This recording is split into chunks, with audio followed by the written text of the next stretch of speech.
હાલમાં વાવ થરાદમાં જે ઘટના જોવા મળી રહી છે, રબારી સમાજ અને ચૌધરી સમાજ આમને સામને આવી ચૂક્યો છે. જે સમયથી જ જે કિંજલ રબારી નામની જે પ્રખ્યાત લોક ગાયિકા છે તેમના દ્વારા ચૌધરી સમાજમાં લગ્ન કરવામાં આવ્યા અને ત્યારબાદ હવે આ ફાટાની સ્થિતિ જોવા મળી રહી છે.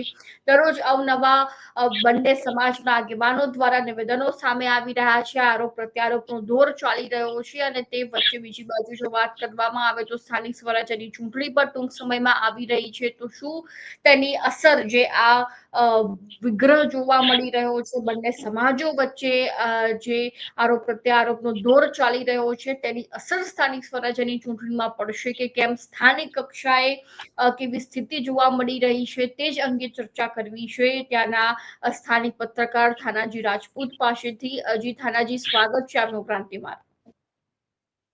આપનું પણ મને જોડવા બદલ આપનું પણ ખૂબ ખૂબ સ્વાગત છે અને આભાર માનું છું. જી થાનાજી, હાલમાં જે રીતે વાત કરવામાં આવે તો વાવ થરાદ ખૂબ જ ચર્ચાનો વિષય હાલમાં બની ગયું છે સમગ્ર ગુજરાતમાં. જે સમયથી જ કિંજલ રબારીએ ચૌધરી સમાજમાં લગ્ન કર્યા ત્યારબાદથી જ આ બંને સમાજ આમને સામને જોવા મળી રહ્યો છે. વાસ્તવમાં ત્યાં ગ્રાઉન્ડ લેવલ પર કેવી સ્થિતિ આ બંને સમાજ વચ્ચે જોવા મળી રહી છે? હા, અત્યારે જે નિક્ષુબેન આ બધું જે જોવામાં આવી રહ્યું છે એ પણ જયારે કોઈ આવી ઘટના કોઈ પણ સમાજની અંદર ગમે ત્યારે કોઈ પણ આવી ઘટના ઘટતી હોય છે ત્યારે સમાજ હોય અને સમાજની લાગણી દુભાતી હોય છે. સર્વ સમાજને પોતાના ઉપર ગર્વ હોય છે અને સમાજની લાગણી દુભાતી જ હોય છે અને સમાજ વડીલોમાં પણ લાગણી દુભાતી હોય છે અને વડીલોમાં પણ રોષ જોવા મળતો હોય છે અને યુવા વર્ગની અંદર પણ વધારે રોષ જોવા મળતો હોય છે. કારણ કે જ્યારે કોઈ પણ અનઘટ ઘટના બને ત્યારે બધાને પણ ઠેસ પહોંચતી જ હોય છે, નથી પહોંચતી એવું નથી, પણ જે આવું કાર્ય ન થાય અને બધા વડીલો અને બધી સમાજો મળી અને શાંતિથી આનું સુલે શાંતિ કરે અને જે પણ આવા જે ઉગ્ર બનતા હોય છે તો એને ઉગ્ર ન બને એવી પણ અમારી પણ અપીલ છે. કારણ કે હું રબારી સમાજ પણ મારા ગામમાં પણ છે, ચૌધરી સમાજ મારા ગામમાં નથી, પણ મારા આજુબાજુ જે ગામડા છે એ ગામડાની વચ્ચોવચ્ચ મારું ગામ આવેલું છે અને બધા જ ચૌધરી સમાજો છે અને રબારી સમાજ છે અને હરેક સમાજ છે. કોઈ સમાજે આજ દી સુધી અમારી જોડે કોઈ પણ આવો બનાવ બન્યો નથી અને અમારી સમાજની જોડે બધી જ સમાજો સારો વ્યવહાર કરતી હોય છે અને વર્તન પણ સારું રાખે છે અને એમને પણ ગર્વ છે. અને આજ દી સુધી કોઈ એવી ઘટના પણ બની છે તો પણ ક્યાંક ને ક્યાંક બધી સમાજો સાથે મળીને કામ કરતી હોય છે. પણ જયારે આ એક વાદ અને વિવાદ જેવું થઈ ગયું એમાં કંઈક યુવા વર્ગીય દ્વારા કંઈક ફેસબુક ઉપર કે પણ સોશિયલ મીડિયાની અંદર ટીકા ટિપ્પણીઓ હતી અને એમાં રોષની જ્વાળા ફાટી નીકળી. પણ હજુ અમારી લાગણી એવી જ છે કે આ રોષ શાંત પડે અને વડીલો અને યુવા વર્ગ બધા શાંતિ રાખે અને વિગ્રહ ન ઉત્પન્ન થાય એવી બધાની અપીલ છે. અને અમારી પણ એવી જ અપીલ છે કે બધા શાંતિથી હળી મળીને જ રહીએ અને જે પણ કઈ સમાધાન કરવાનું હોય તો એ વડીલો દ્વારા થાય અને યુવા વર્ગ પણ સમજી વિચારી અને કોઈ પણ સોશિયલ મીડિયાની અંદર ખરાબ કોઈ પણ વસ્તુ ન લખાય કે કોમેન્ટો કરાય એવી પણ અમે આશા રાખીએ છીએ. કારણ કે બધા સાથે અને જીવવાનું પણ સાથે છે અને ગામડામાં રહેવાનું પણ સાથે જ હોય છે. એટલે સાથે જ ગામડામાં રહેવાનું હોય છે ત્યારે ગામડાની અંદર હરેક સમાજ હળી મળીને ભાઈચારાની ભાવનાથી રહેતી હોય તો પણ ખૂબ જ સારું લાગે અને હરેક પ્રસંગો પણ કોઈ નાના મોટા હોય ત્યારે પણ હળી મળીને રહે તો એવી અમે બધા આશા રાખીએ છીએ. અને તમે જે ચૂંટણીની વાત કરી અને જે એમાં પણ મતભેદો ઘણા બધા ઉત્પન્ન થતા હોય છે અને અત્યારે પણ આ બાબતથી નહીં, અહીં ભાગલા પડેલા હોય એવું દેખાઈ રહ્યું છે કે જાતિવાદ ઉપર ઘણા ખરા જે ચૂંટણી લડાતી હોય છે તેમજ જાતિવાદના ભાગલા પાડવામાં આવતા, પણ આ જાતિવાદના ભાગલા ન પાડે એવી પણ અમે આશા રાખીએ છીએ અને શાંતિપૂર્ણ માહોલ ડોળાય એવી પણ હરેક સમાજની માંગણીઓ છે. થાનાજી, આ જે રીતે હાલમાં રબારી સમાજ અને ચૌધરી સમાજ વચ્ચે જે છે તે ખરેખર વિવાદ જોવા મળી રહ્યો છે, તો તેની અસર શું સ્થાનિક સ્વરાજ્યની ચૂંટણીમાં પડશે, શું રાહી રહ્યું છે? જો બેન, જે જ્યાં છે ત્યાં તો રહેવાના જ છે. ચૌધરી સમાજ છે તે ભારતીય જનતા પાર્ટીમાં છે તે ભારતીય જનતા પાર્ટીમાં જ રહેવાના છે, કોંગ્રેસ પાર્ટીમાં છે તે કોંગ્રેસ પાર્ટીમાં રહેવા છે અને અપક્ષમાં કે પણ અન્ય કોઈ પાર્ટીઓમાં હશે તે જ્યાં જ્યાં કાર્યકર્તાઓ છે જેને જ્યાં લાગે ત્યાં તો રહેવાના જ છે. પણ હા, ચોક્કસથી કહીશ કે આની અંદર જે દાખલા તરીકે મારા ઉપર જ વાત કરું, મારે જે કોઈ પણ પાર્ટી જોડે સારા સંબંધ હોય અને મારાથી કોઈ નાની મોટી ભૂલ થઈ હોય તો જે પણ બીજી સમાજના લોકોની કઈ ઠેસ પહોંચે એવું થયું હોય તો સ્વેચ્છાઇક છે અને વાત સાચી છે, કારણ કે એ મને સાઇડલાઇન જ કરશે અને મને ફટકો પડે એવી રીતે પણ આ ચૂંટણીની અંદર 100% ફટકો પડવાનો જ છે. કઈ પાર્ટીને પડશે એ નક્કી નથી કહી શકાતું, પણ જ્યાં જ્યાં મન દુઃખ થયેલું છે તો એ સાથે તો નથી જ રહેવાના, કારણ કે જેને થોડી ઘણી તકલીફો પડે, મન દુઃખ થયું હોય, કોઈના ઉપર કઈ પણ તકલીફો આવી હોય એ લોકો પણ સાઇડલાઇન જ થવાના છે. એ પછી ભલે કોંગ્રેસમાંથી ભાજપમાં જાય કે પછી અન્ય કોઈમાં જાય, પણ એ સાથે તો નથી જ રહેવાના. એવું પણ ઘણું પણ બધું જોવા મળે છે. યુવા વર્ગ પણ અત્યારે નારાજગી વધારે વ્યક્ત કરે છે બધી સમાજની અંદર. જી, મન દુઃખ સૌથી વધુ કયા સમાજમાં જોવા મળી રહ્યું છે અને કઈ પાર્ટીને લઈને? અત્યારે તો જુઓ બેન, આ હરેક સમાજની અંદર કોઈને નાના મોટી ઘટનાઓ બનતી જ હોય છે ને. હરેક સમાજની અંદર મન દુઃખ તો હોય જ છે, નથી હોતું એવું નથી હોતું. અને અહીં જાહેર જીવનમાં જીવન જીવતા હોઈએ ત્યારે પણ મન દુઃખ તો હોય જ. કઈ નાની મોટી બાબતોમાં મન દુઃખ તો જોવા જ મળે. પણ અત્યારે જે એક ઘટના બની એને લઈને થોડાક મન દુઃખો વધારે થાય.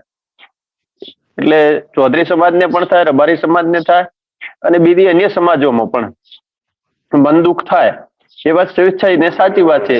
એવું નથી કે ચૌધરી સમાજ, રબારી સમાજ, રાજપૂત સમાજ, ઠાકોર સમાજ કે અન્ય કોઈ સમાજો ભાગલા પડી ગયા એવું અહીં નથી. અને એ જો ચૌધરી સમાજ, રબારી સમાજ પણ કંઈક ના કંઈક નાના મોટા બિઝનેસો પણ સાથે કરતા હોય છે, નથી કરતા એવું નહીં. ભાઈચારાની ભાવના હોય છે. ગ્રામીણ વિસ્તારોની અંદર પણ નાના મોટા બિઝનેસ હોય કે નાના મોટી ખેતી પણ કરતા હોય તો પણ ભાગીદાર હોય છે. હરેક સમાજ બધી સમાજો જોડે કંઈક ના કંઈક સંકળાયેલા હોય છે. એટલે એવું તો છે જ નહીં કે બસ આ એક બીજી સમાજથી આવું થયું તો એ સમાજ તૂટી જશે, પડી ભાગશે, આવું કોઈ નથી. પણ હા, ચોક્કસથી કહીશ કે જે આ ઘટના ઘટે એમાં યુવા વર્ગની અંદર રોષ ભભૂક્યું કે યુવા વર્ગની માંગણીઓ છે એ માંગણીઓ સરકાર સમક્ષ ગઈકાલે એમણે મૂકી છે અને આવેદન પત્ર આપ્યું છે. હવે સરકારનું જોવાનું રહ્યું સરકાર શું કરે છે અને કઈ રીતે એમની માંગણીઓ પૂરી કરે છે. અને સરકાર ઉપર જ એમણે રોષ ઠાલવ્યો છે. એમણે કોઈને ટાર્ગેટ તો કોઈને બનાવ્યા નથી હજુ સુધી. અને કહી રહ્યા હતા થાનાજી કે ઠાકરસિંહ રબારી સામે હા, જે નવીનભાઈ કરીને છે ડોડગામના, એમણે ઠાકરસિંહ રબારી ઉપર ચોક્કસથી કહ્યું હતું, કારણ કે ઠાકરસિંહ રબારીના કંઈક એમણે કહ્યું કે આવું ભડકાવું ભાષણ કરવાથી આ બધું થયું છે. એને લઈને ઠાકરસિંહ રબારી ઉપર FIR દાખલ કરવાની નવીનભાઈ ચૌધરી છે એમણે જણાવ્યું હતું ગઈકાલે.